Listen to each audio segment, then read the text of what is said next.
Good day, everyone, and welcome to Obedient Family TV, the program now Hope Alive.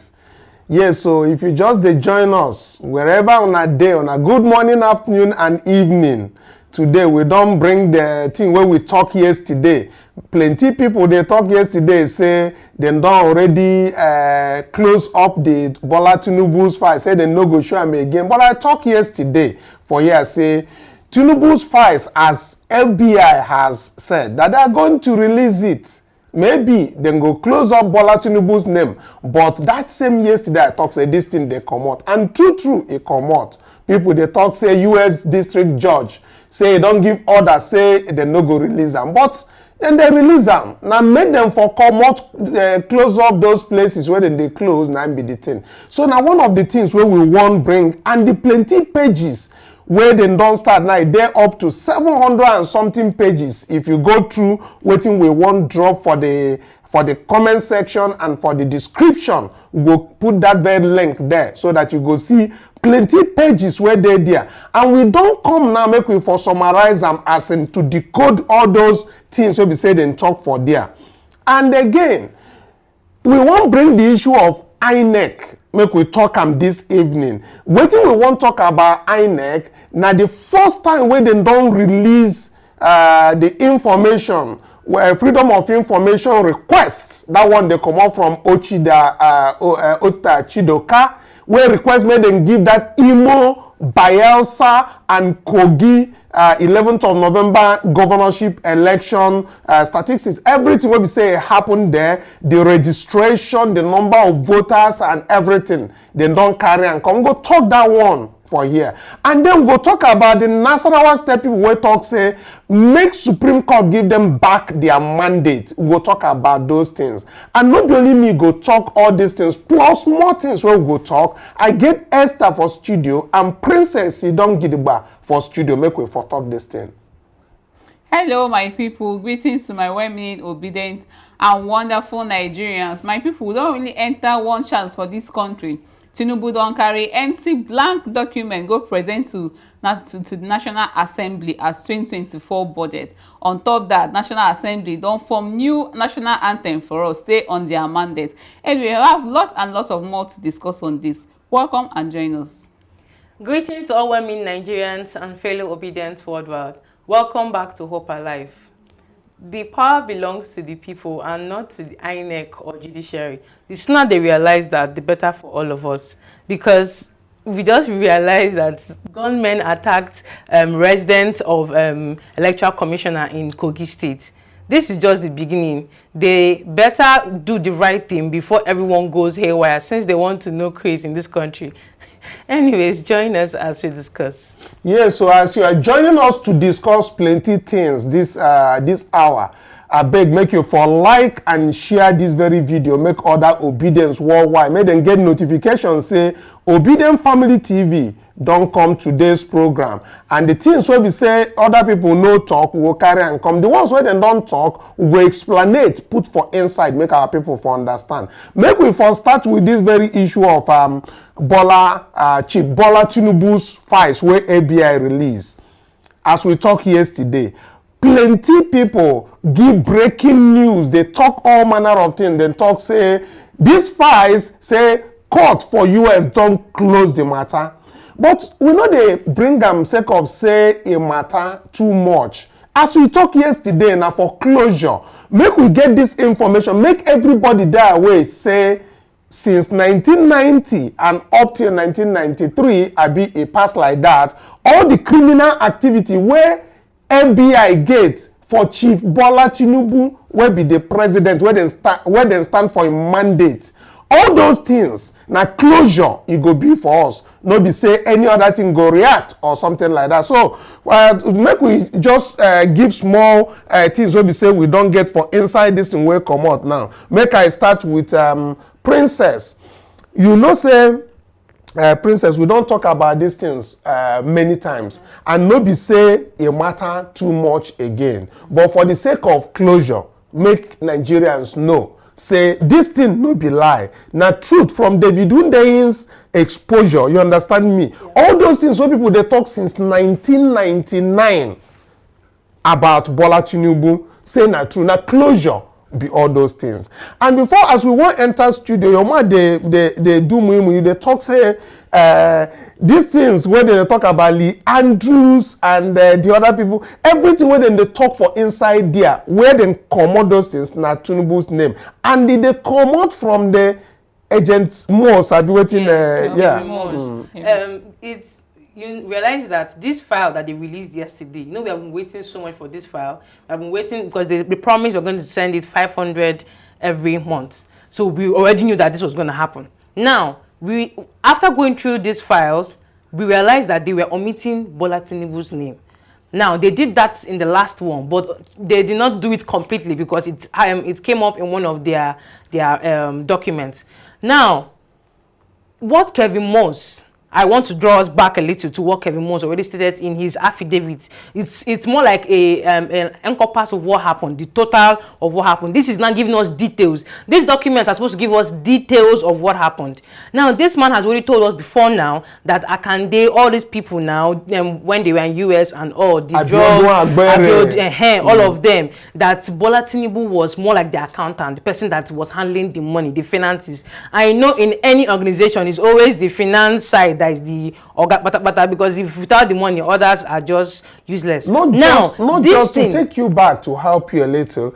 Aside from just the accountant, Kelvin Moss was very clear that the address that he dropped that was Bola Tinubu's address, and that white heroin substance suspected to be heroin is the place where it goes. That is house. You understand? Yes. Just go ahead. Yes. And that was when one of them, I think it's Lee Andrews, right? When they now caught him, they gave him all the talks that what if he brings out those that were involved, he'll be exempted.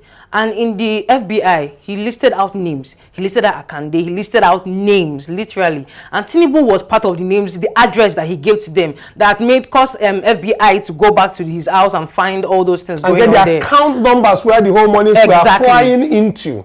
So them coming now to omit his name is not changing the truth that we already know, because these documents are only supposed to give us more insight on what we already know before now. But them omitting his name is more like covering up something that is unseen, because if there's nothing to cover, why are you omitting his names? And you find out in all the list of the names this man brought out, it's only Tinubu's name that's been omitted. Okay, I want to add something before Esther says something. You know, producer, can you please go back to your 01 of this? If you look at the date here, we see it's October 31st. That was the first time that FBI released it. And if we see below where the red button is on a rectangle, so to speak, we have subject Bola Tinubu et al.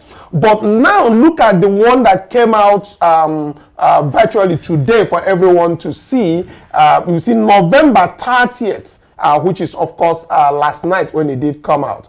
Now, you see the change in subject becomes Lee Andrew Edwards et al. This is the one, so they felt last month that they made a miss or a slight redaction that did not work, because to be redacted means that they are removing Bola Tinubu's names. Exactly. So on the first one, Bola Tinubu's name was there clearly et al. That is what you are seeing on the screen. That is what it should be, and that is what the world should be looking at. Now, the second one about Lee Andrews is just a distributor, you understand me, in the United States of America. He's not the one that imports the white heroin that they are talking about, but literally the person who distributes it and then sends the money back to Bola Tinubu et al. And they will now make their money and send it to the bank account of different banks. So I see say you not even let me finish Esther. Anyway, your man they do say for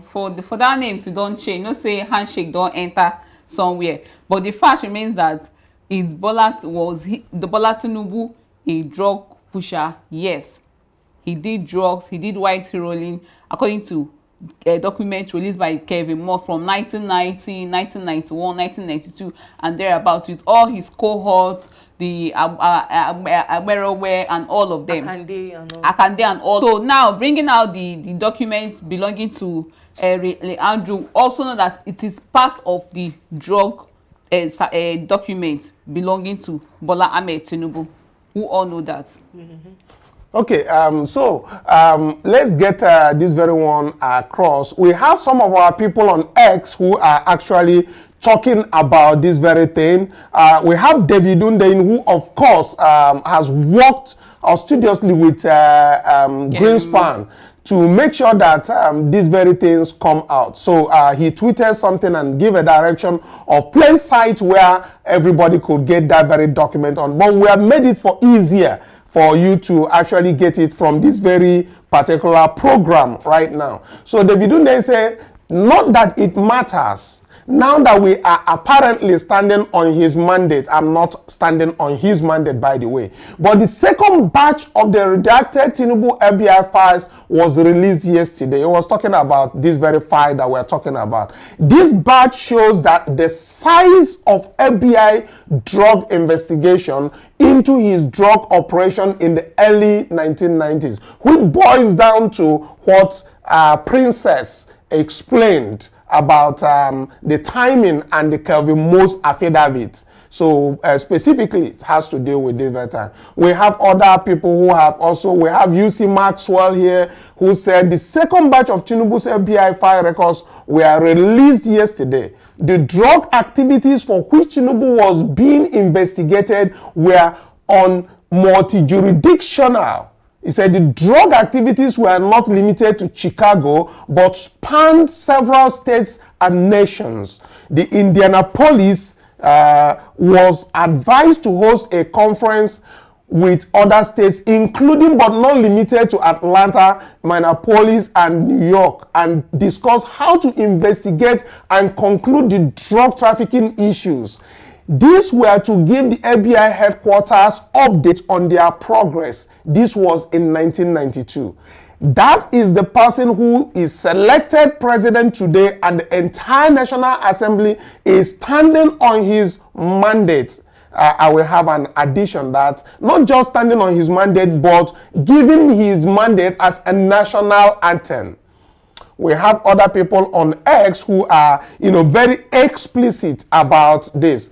But we might not have to dwell so much on this, because we already know, as Princess stated, what Kevin Moss affidavit was very clear on the participation of this. But then again, before we leave this, I don't want the obedience worldwide and well-meaning Nigerians to forget the fact that the Supreme Court of Nigeria never made a pronouncement on this $460,000 US forfeiture that is presented from the Court of Appeals.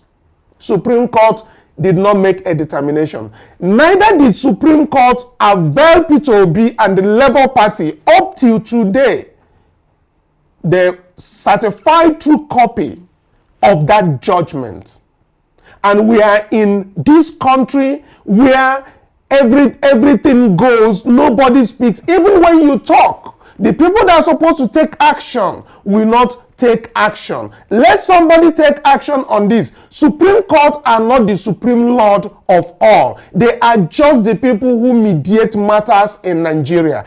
If they did not bring the judgment, certified true copy of judgment of Peter Obi and the Labour Party, it means that they have not adjudicated finally on that matter, and we are going to take it up with them. If we are not going to go through them through the courts where they are lords on, we can meet them in the streets, and we can meet them in different places, because we are in Nigeria. I did not say we are going to fight them, but I said we are going to meet them halfway. Maybe not in their courtroom where they are lords, but other places, their functions, their different places, and all we have to demand is for them to give us that judgment that spelled out how these things that were presented in the Court of Appeal is. We need closure on that. Moving away from this, we have several other things. We heard that Chidoka, Osita Chidoka has requested the INEC to release, what do they call it? The FY request for the BVAS accreditation. Yes, and he actually spoke about it. Let's have Chidoka's tweets before we get to the documents that were certified by the ICT Department of INEC, stating clearly that the 11th and 12th November 2023 governorship election in Bayelsa State, in Kogi State, and the Imo State elections, that the Beavers accreditation data and all other things that are there, the figures that they have released them, and what they have released, we know. Before we even get to Chidoka, let's come back to this thing. If you recall, Princess, that yesterday we had Dino Melaye talking about this accreditation data that does not tally with the total number of votes cast, did not tally with the registration, the total registration of voters in different places for this November, and even say for the overall 2023 presidential and national assembly that it never matched. So what Osita Chidoka has done for us, I think, is the first of its kind, meaning that he has gotten information now that is being certified by INEC that we are going to dissect and see what really transpired, especially as it concerns the 11th of November governorship election of cycle in 3 states. Yes, and if you listen to him that yesterday when he was giving the press conference, he was voicing out his disappointments, even as someone that has been in that position of power, where he has seen, he was in the National Assembly, he has seen such elections happen over and over again. He was like, he's surprised, he did not expect such to happen. Even Ethan Achonu made the same statement in his own, that these people, when you be thinking it's going to happen in the world, in the local government or something, they started the rigging from the INEC Gongo before they even started moving out. And that was the part of the reasons why their mandates were stolen. The people are now saying that they don't want that and they want better things ahead. Okay, let's take a look at what Osita Chidoka has to say. He said, INEC has compiled with my Freedom of Information request for Beavers accreditation report for Bayelsa, Kogi, and Imo State governorship election.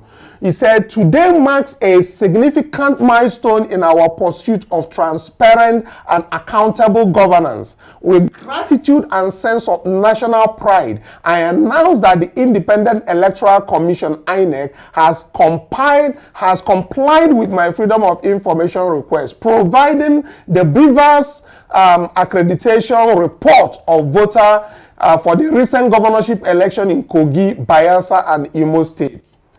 He says, this unprecedented compliance by INEC is a testament to what can be achieved through persistent efforts and radical transparency, and one that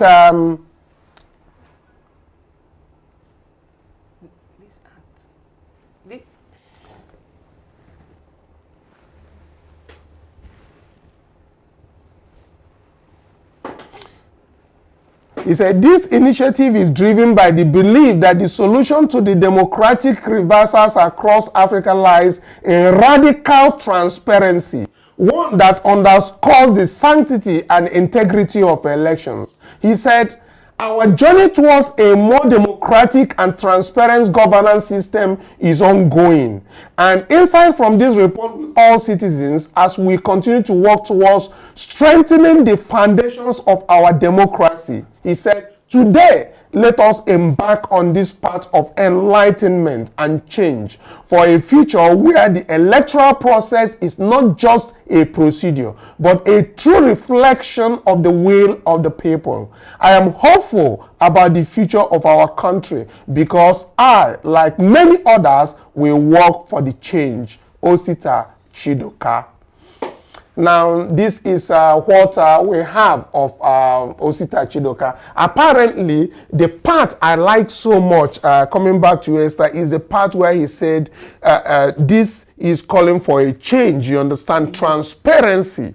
So, because now everybody, at least I know that his team we go in to check all what the data accreditation was given. Even if INEC do their mago or joro, they can see it. And if we have access to it, of course, we know how to hit those things hard. Check boom, boom, boom, where and all that. Of course, this is the right thing to do. I applaud the fact with the Obedient and Women in Nigeria. We give him kudos for his good works. And this is what true democracy and a civil society should be. Because once you start holding these people accountable, they will sit up. They will know that it's no longer as business as usual. They will know that before they do anything, the people will ask questions. So they won't just come up with anything and throw it to the people, throw it to the public, throw it to Nigerians, and expect us to just swallow everything like that. So once you start asking, holding them accountable, holding them by their records, pushing them to the wall, they will start doing the right thing. Exactly, I believe so. And Princess, just like Dino was lamenting, obviously there is nothing, he's not going to court, you understand? We have Atan Achono lamenting, like you mentioned, he's probably not going to court. If he's going to court, of course, we know what, except he wants to buy his way in, like you mentioned. But before that, let's hear the lamentations of Achono, you understand? The video where he's explicitly talking about he won the election. You understand? He was very clear about it. That INEC giving him thought is something out of their own imagination. That he won that election and probably has proof too. Let's take a listen. For Senate, my opponent brought a forged result. So when we went to court, I had my own result, he had his own. So they asked INEC to come and identify which one of the results that they signed. They refused to come to court. Then they instituted a committee to investigate those two results. And they not determined that the other one was fake. After I had left the Senate, till today it hasn't been made public. Now, having said that, this last election, what happened wasn't unexpected. You saw that the governor returned 27 over 27 during the last House of Assembly elections. Even though the Labour Party is recovering some of them, most of the Labour Party House of Assembly candidates couldn't afford the legal fees at the time. So those who could, some of them have been upturned. So see the reaction in Owerri. You had a governorship election where the sitting governor, the incumbent, claimed he won a landslide. It's like a graveyard. Everybody's in mourning. Now, you had the House of Assembly member for Owerri, who the Court of Appeal, affirmed his victory. Owerri has erupted into joy, celebration. That's how the people react when they voted you in, and then your victory is affirmed. Having said that, I didn't come third in the election. Even the security agencies, the international observers, they've been saying it, that I won landslide. They changed everything. Yeah, but the international observers have no way of, they didn't count the votes. No, Charles, everybody saw what happened. Everybody saw this was totally unexpected. It came from the inside out. Instead of, normally what used to happen is that these gangsters, they will go and write results outside and try to push it into the collation center. Before the election, we appealed to the INEC chairman that we want to make sure that we have world results collated at the world level, from the polling unit to the world level. Remember, he guaranteed us that the results will be uploaded right from the polling units. He went public with that. The INEC went public with that. And also, collation must be at the world collation centers before going to local government. So we are prepared to protect our votes.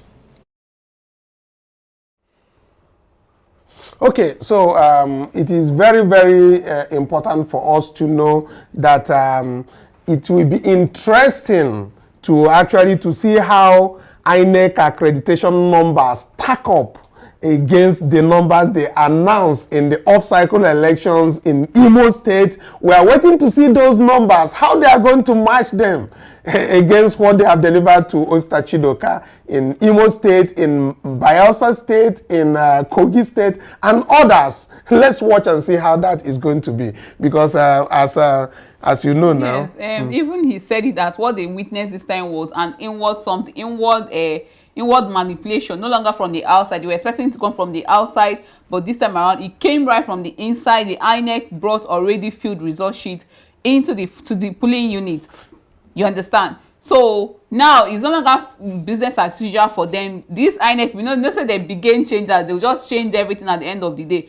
But the thing is that the earlier people stand up to speak up, take back their country, they will know that people are actually watching. People actually know what they are supposed to do. So Princess, obviously we already know that they have plans. Each time they have an election, they have plans on how they are going to rig it. Yes. And the one of our channel that I have explained here, they were targeting it right when it comes out from the polling unit to the wards. Say it never got to the wards. They rigged it up there because they took it off from there. What do you think are the preparations that the obedience and well-meaning Nigerians should do to actually make sure that what happens at the polling unit does not change in any collation place?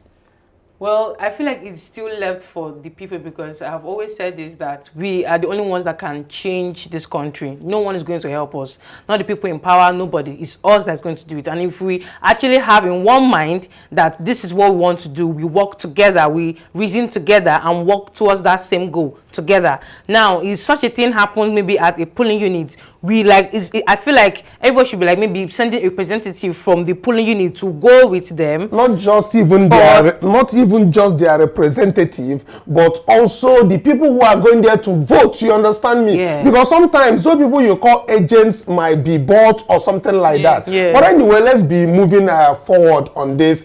We have the people like the one on the screen, the people protesting continues in Nasarawa State. They are asking the Supreme Court to bring back their mandate. Well, we have talked about mandate, give us back our mandate for a long time ago. Demanded for it fiercely, but probably did not take enough action to get our mandate back. But the people of Nasarawa State are actually taking bull by the horn to get theirs back. Let's skip a little bit from this and go to National Assembly. While, just like Esther mentioned, Tinubu dropped in an empty blank documents for the senators and the House of Rep members to deliberate on the appropriation for the 2024 budget.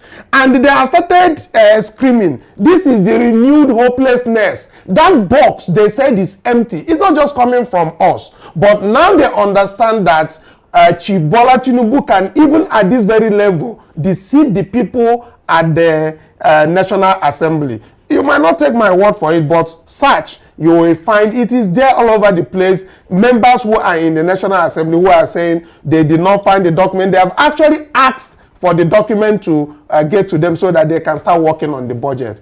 While still on that, let's see some of the things that are happening on the mainstream media also reporting this. Let's take a listen at what happens at National Assembly.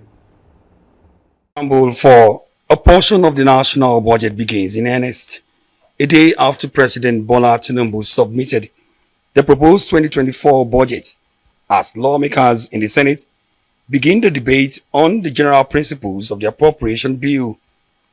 After deliberating on a motion that seeks to end violence against girls and women, marking this year's 16 days advocacy on gender-based violence, the Senate stepped down all other items on its order paper to make room for the budget debate. The Senate went ahead with the debate despite objections in some quarters that the exercise cannot be thorough enough without senators having copies of the budget showing details of the sectorial allocation breakdown. I want to sort things out. I want to smoothen the rough edges, but apart from the figures presented on this paper, I don't have the budget to look at. During the second reading, it's only the general principle, merit and demerits of bills that are debated. Senate leader Okwemi Bamidele, in his lead debate, admits that the budget is still high on recurrent expenditure at 40% of the budget, and especially with a deficit of 9.8 trillion naira that has to be financed from borrowing. He said the alternative, which would be suicidal, would be to cut expenditure and shrink the economy. And this, he said, could lead to massive job loss. The second option, which is more dangerous, is to shrink the economy and risk political suicide and economic turbulence.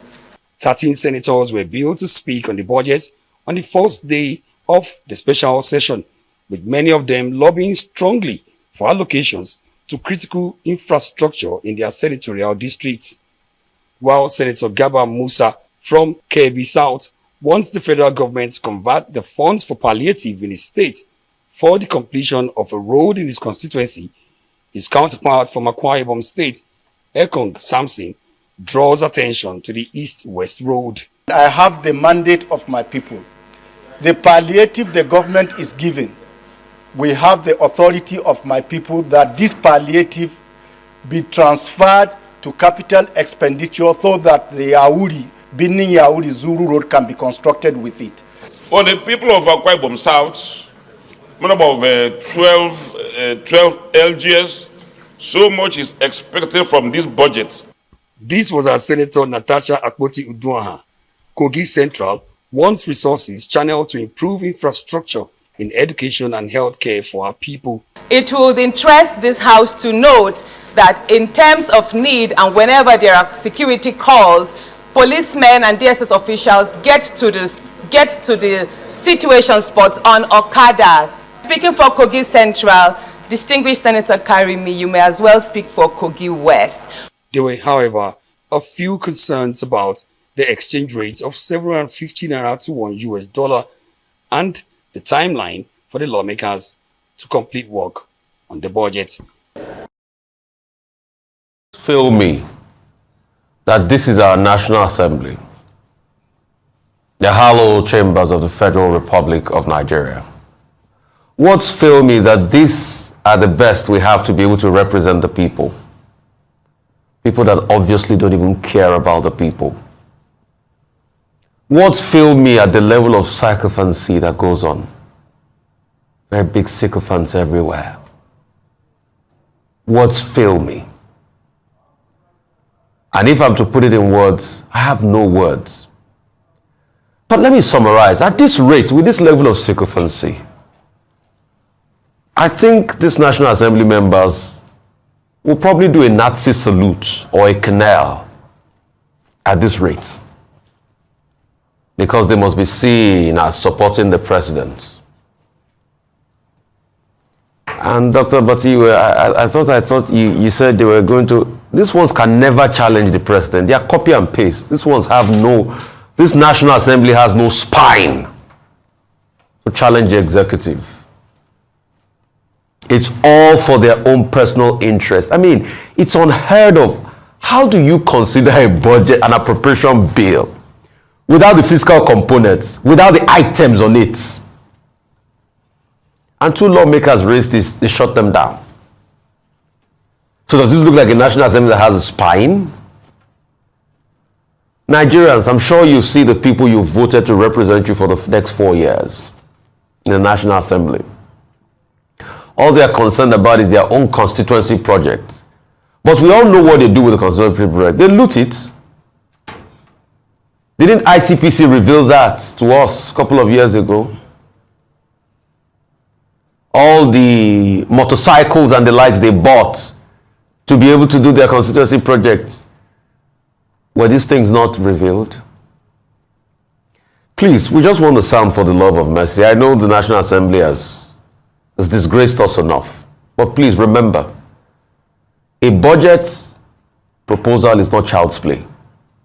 You cannot debate that budget proposal without looking at the core fiscal properties of that budget. We need to be able to see a line-by-line breakdown. And you need to go back and do diligent work. And the constituents too should charge them to do that level of diligent work. So for what it's worth this morning, I think you as a constituent, it's best you pick up your phone, if you have your lawmaker's number, call them up and tell them that you are not happy. The citizens too must also participate in democracy. I do not think the citizens are doing their part enough. We all must build this democracy. Your guess will be as good as mine. Why are they demanding for draft copy if they already have the budget with them? Why they? It's really the something is that Nigeria seems to be a crime scene, and the National Assembly, especially the red chambers, seems to be the spearhead of the crime scene itself. Huh? Not just withstanding, they have the national anthem shouting on your mandate to withstand. Look at it. Composed by the National Assembly. Those people who are supposed to be thinking about their constituents and what is happening this December, how are they going back to their constituents to look at the people right in their eyes? People who send them to this 2022 National Assembly. They are coming to Christmas to do what? To give them 1 cup of rice and co. So, Princess, as we are about our time, don't they give us signals? Signal make we for begin the Vano, they come out for studio. So, as I was watching it, then I just realized the irresponsible people that they put on the seats to actually serve us for the next 4 years of our lives, literally, because as long as you're in this country, are the ones that are going to be serving you for the next 4 years. And these are the useless people that are put there. They don't care about anybody. They don't care about us. There's something that David Dundein said that's actually on the screen now. He said the National Assembly shouldn't only sing praises song in worship or a drug dealer who has no electoral mandate. They should also adopt a special greeting and maybe a salute to honor this great man. They should also adopt a special symbol to show fealty.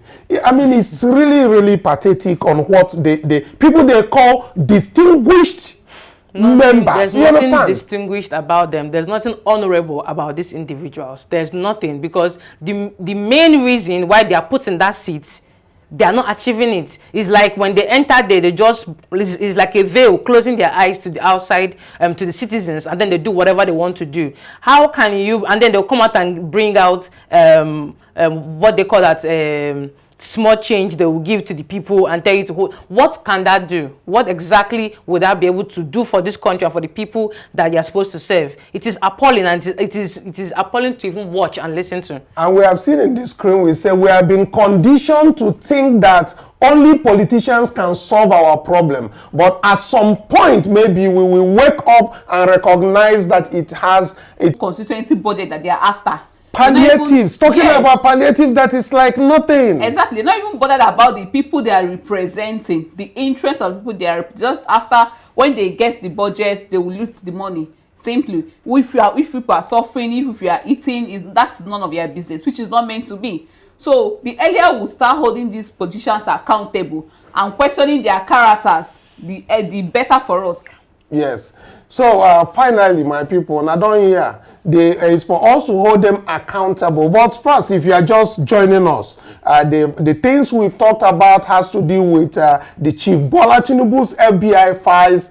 We have been able to analyze some of the drug-related issues right from 1990 up to 93, where Tinubu is involved in this trade as FBI has brought them out.